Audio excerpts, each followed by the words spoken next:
विघ्न हरता पार्श्वनाथ भगवान याद आते हैं आपको। किसके विघ्न हरे? खुद अपने भी तो विघ्न नहीं हरे उन्होंने, तुम्हारे क्या विघ्न हरेंगे? वो विघ्न हरता अगर बने तो कैसे बने? उनके भी विघ्न किसने दूर किए? क्या धर्मेंद्र ने दूर किए या किसी और ने दूर किए, या वो स्वयं अपने ही कर्मों से लड़ते रहे और अपने ही ध्यान में स्थित होकर के उन्होंने अपने विघ्न स्वयं दूर किए? सोचो आप। कहने में आता है कि उन्होंने विघ्न दूर किया, उन्हें तो विघ्नों से भी क्या फर्क पड़ता। धर्मेंद्र तो अपने उपकार को स्मरण करके एक सज्जनता के नाते, कोई भी व्यक्ति सज्जन होता है तो ये सोचता है कि अगर हमारे हितैषी पर कोई भी तरह का उपद्रव हो रहा है तो हम उसे यथाशक्ति दूर करने की कोशिश करें। तो वो तो एक सज्जन पुरुष के नाते एक अच्छे सज्जन के भाव लेकर के अपने उपकारी के उपकार का एक तरह से बदला चुकाने की भावना से वह आकर के उपस्थित हो गए। लेकिन दृढ़ता, निर्भीकता, ध्यान में स्थिति, ये किसकी? ये स्वयं के पुरुषार्थ। क्या अगर धर्मेंद्र नहीं आते तो क्या भगवान को केवल ज्ञान नहीं होता? ये तो वही बात हुई कि बस जिस समय पर भगवान को केवल ज्ञान तो होना ही है, लेकिन उस उपसर्ग के बीच में उन्होंने आकर के अपना एक योगदान और दे दिया, तो उनका भी नाम भगवान के कारण से विश्व में विख्यात हो गया। ये महापुरुषों की सन्निधि का प्रभाव रहता है। हर कोई क्रेज लेना चाहता है, नहीं समझ में आया? कोई भी काम हुआ है उसका क्रेडिट हर कोई लेना चाहता है कि भाई ये काम किसके कारण से हुआ, तो ना तो धर्मेंद्र ने कहा कि हमारे कारण से हुआ, ना किसी और ने कहा, लेकिन देखने वाले ने ऐसा ही समझ लिया। और इसी तरह से हम कहे भी कोई बात नहीं, हम उनके भी उपकार को स्मरण तो कर ही सकते हैं कि देखो कितना अच्छा किया कि उन्होंने कम से कम पार्श्वनाथ भगवान के ऊपर एक मंडल की रचना करके उनके ऊपर पानी नहीं आने दिया, हवा नहीं आने दी। हमारे लिए तो बहुत अच्छा किया, भले ही भगवान के लिए कुछ नहीं किया हो, लेकिन भक्तों के लिए तो बहुत अच्छा किया। अब वो अच्छा तो हुआ, लेकिन जब वह भक्त देखता है कि भगवान आपने न तो शत्रु की कल्पना की न मित्र की कल्पना की, आपके लिए तो दोनों समान थे, और आप उसी समभाव के साथ में निर्भीकता से अपने आत्म ध्यान में लीन होते गए और आपने अपने ही पुरुषार्थ से स्वयं केवल ज्ञान की प्राप्ति कर ली, तो भक्त के लिए वह पार्श्वनाथ भगवान अपने आप आदर्श बन जाते हैं। अब उनको जब हम आदर्श बनाते हैं तो हमारे अंदर भी उनके गुणों की प्राप्ति करने की भावना होनी चाहिए। हम कभी यूं नहीं कहते कि भगवान पार्श्वनाथ की निर्भीकता, उनकी ध्यान में दृढ़ता, ऐसे गुण हमारे अंदर आ जाए। हम कभी गुणों की मांग नहीं करते। हम क्या सोचते हैं?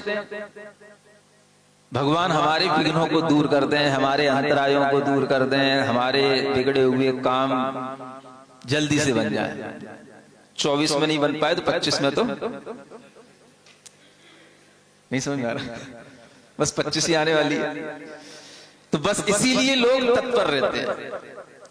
अगर हम ये थोड़ा सा विचार करें कि उनके ये निर्भीकता जैसे गुण हमारे अंदर आए, तो फिर आपके काम आपके ही पुरुषार्थ से स्वयं आपके ही द्वारा बनने लग जाएं। आपको कहीं पर भी किसी भी तरह से पराश्रित होने की जरूरत नहीं, सिर्फ भगवान को स्मरण करके अपने अंदर क्या लाना? निर्भीकता का गुण लाना।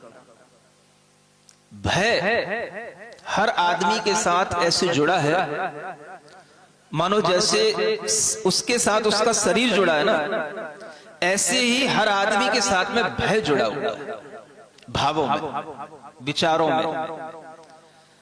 हर क्षण उसके सामने कोई ना कोई आशंकाएं बनी रहती हैं, और जैसे जैसे उसका जीवन आगे बढ़ता जाता है, हर तरह से वो जब भी कोई उसके सामने नया प्रसंग उपस्थित होता है, उसे एक नया भय सामने आ जाता है। अब जीवन है तो बदलाव तो आएगा, जीवन है नए लोग तो मिलेंगे, जीवन है तो नए क्षेत्रों में पहुंचना भी होगा, नए स्थानों से आपका परिचय भी होगा, जीवन है तो आपके भी शरीर में अनेक तरह के परिवर्तन आएंगे, जीवन है तो आपके विचारों में भी नए परिवर्तन आएंगे, आपको भी आगे बढ़ना होगा। लेकिन उन सब चीजों के बीच में अगर आपके अंदर हर परिस्थिति पर भय पैदा होगा तो आप पूरा जीवन भी जी नहीं पाएंगे, पहले ही दम तोड़ देंगे। जीवन में आगे बढ़ते हुए निर्भीकता आना, ये हमें पार्श्वनाथ भगवान के स्मरण से अपने अंदर इस गुण की प्राप्ति करने के लिए उनकी स्तुति करना चाहिए। इससे बड़ी चीज क्या हो सकती है बताओ? आपके बच्चे हैं, आपको डर नहीं है, भय नहीं है कि ये क्या पढ़ेंगे, कैसे पढ़ेंगे, आगे क्या बनेंगे, ऐसा हो सकता है? आप रोजाना अपनी शॉप पर जा रहे हैं, आज आपको भय नहीं है, आज ग्राहक आएंगे नहीं आएंगे, आज अच्छी सेल होगी नहीं होगी, आप बिल्कुल निर्भीक हैं, ऐसा हो सकता? आपने जब किसी से विवाह करने के लिए सगाई कर ली तो अब इससे पूरा जीवन अच्छे से निकल जाएगा, नहीं निकलेगा, ये बीच में कहीं डाइवोर्स तो नहीं हो जाएगा, कहीं लड़ाई झगड़े तो नहीं होंगे, आप बिल्कुल निश्चिंत हैं कि नहीं है? निर्भीक है कि नहीं? आपने जो घर बनाया है वो घर पूरा बन जाएगा, बीच में कोई भी आकर के उपद्रव नहीं करेगा, पड़ोसी स्टे नहीं ले आएगा। घर बनाते से पहले आप बिल्कुल निश्चिंत निर्भीक हो जाते हैं कि नहीं हो जाते? जिस काम में आप निर्भीक हो जाएंगे, निश्चिंत हो जाएंगे, वो काम आपका गति पकड़ लेगा, अपने आप होता चला जाएगा। और जिस काम में आपके अंदर भय आता जाएगा, पद पद पर आपके अंदर एक संशय बना रहेगा, आशंका बनी रहेगी, वो काम बिगड़ता चला जाएगा। हर परिस्थिति में अपने अंदर निर्भीकता को बनाए रखना, यह आज के मनुष्य के लिए एक बहुत बड़ा गुण है। और यह गुण अगर आता है तो ऐसे ही पार्श्वनाथ तीर्थंकर की उपासना करने से आता है। कितनी भी विपरीतताएं क्यों ना हो, आपके हृदय में पार्श्वनाथ भगवान का नाम स्मरण आते ही, उनका स्मरण करते ही आपको निर्भीकता आ जानी चाहिए। तो समझ लेना कि आपने भगवान की भक्ति से वह गुण प्राप्त कर लिया।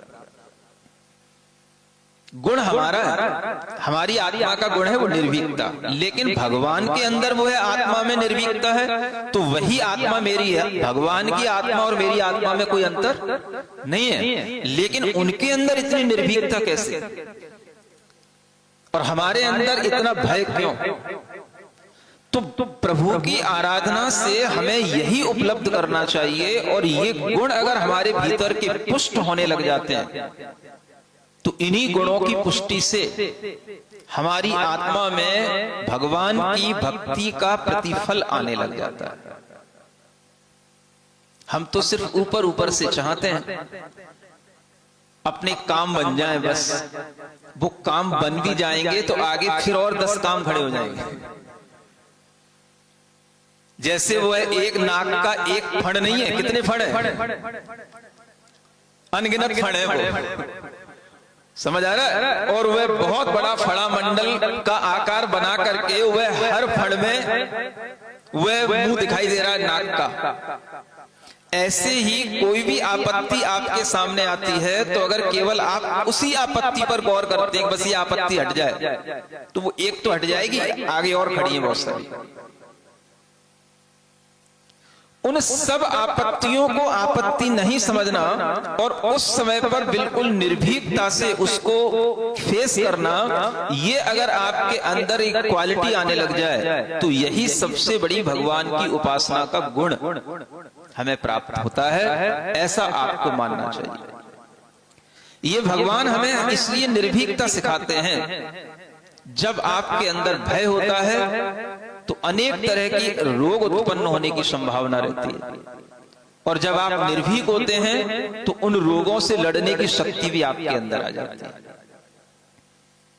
कोई भी व्यक्ति जब थोड़ा सा भी बीमार पड़ता है, सबसे पहले क्या होता है बताओ? सबसे पहले उसके अंदर क्या समाता है? किसका भय? मरने का नहीं, मरेगा तो बाद में, वो तो अभी डायग्नोस होने जाएगा। फिर अगर कोई डॉक्टर ने कह दिया कि कोई है ना ऐसा रोग है जो बिल्कुल ही क्योरेबल नहीं है, तो मरने की बात तो बाद में। जैसे ही उसके लिए कोई रोग होता है तो रोग होने के बाद उसे डर लगता है, ये रोग क्यों आ गया, इसके ऊपर अब इसका आगे क्या इफेक्ट आएगा, इससे मेरे सामने कितनी बड़ी बड़ी बाधाएं इकट्ठी हो सकती हैं, इससे मेरे कौन कौन से काम रुक सकते हैं, इससे मुझे क्या क्या परेशानियां आगे सहन करनी पड़ सकती हैं, ये उसके सामने आ जाता है। कहीं ये बढ़ेगा तो नहीं, बढ़ेगा तो किस हद तक पहुंचेगा, कहां तक इसकी लास्ट लिमिट है, ये उसके सामने सारी आशंकाएं आ जाती हैं। और ये भय कभी कभी उस रोगी के रोगों को भी बढ़ाने का कारण बन जाता है। केवल भय रोगी के रोगों को बढ़ा देता है, क्योंकि आपके अंदर जैसे ही भय पैदा होगा तो नियम से आपकी जो शरीर की कोशिकाएं हैं वो कमजोर पड़ेंगी, और वो कोशिकाएं कमजोर पड़ेंगी तो उन पर अपने आप वो भय के माध्यम से वह रोग के कीटाणु हावी होंगे, और वह कीटाणु हावी होंगे तो वह उस रोग की वृद्धि करने लगेंगे। क्योंकि आप भी कहीं ना कहीं किसी ना किसी से भीतर से लड़ रहे हैं।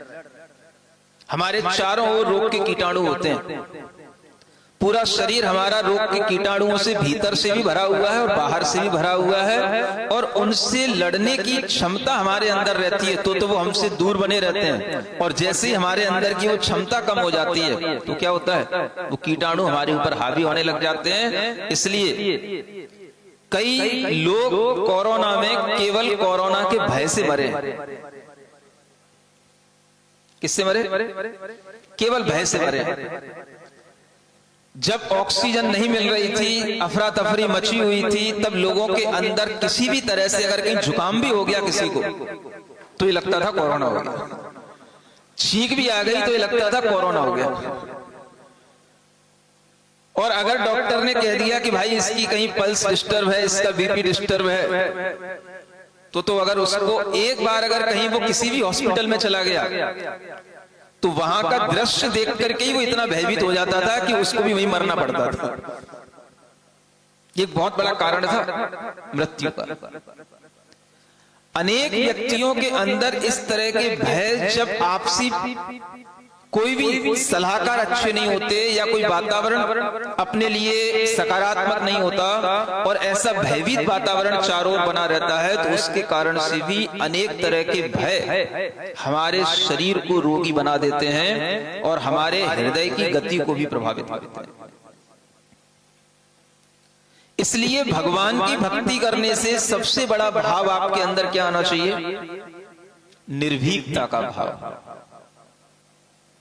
तीर्थंकरों की भक्ति से एक गुण अपने अंदर आने लग जाए, आपके अंदर आएगा तो आपकी पीढ़ियों में भी आएगा। ये साइंस कहता है, जैसे माता पिता के नेचर होते हैं, बच्चों के अंदर भी वैसा ही नेचर बनता चला जाता है।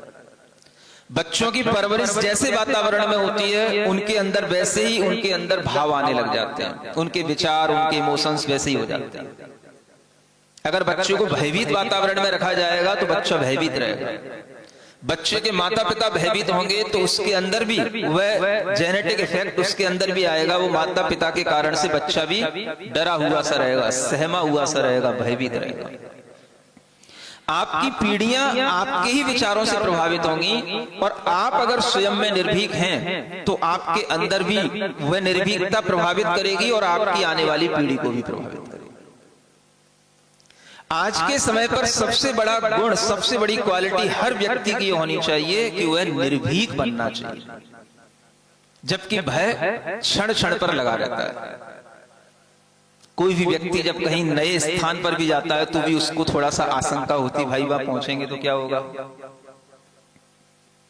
नहीं समझ में आया? कोई भी महानुभाव आते हैं नए, कोई भी अपरिचित लोग भी आते हैं, तो वो भी उनके मन में आशंका रहती है वहां क्या हो रहा होगा, वहां कैसा वातावरण होगा, अनुकूल होगा कि नहीं होगा। ये जो हमारे अंदर आशंकाएं आती हैं, ये आशंकाएं एक विचार के रूप में आना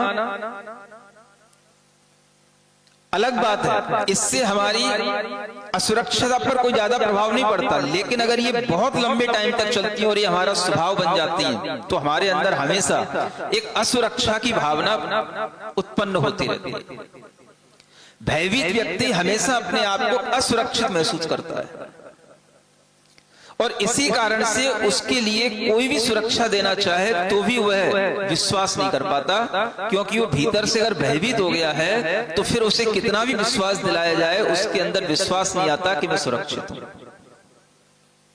आप देखते होंगे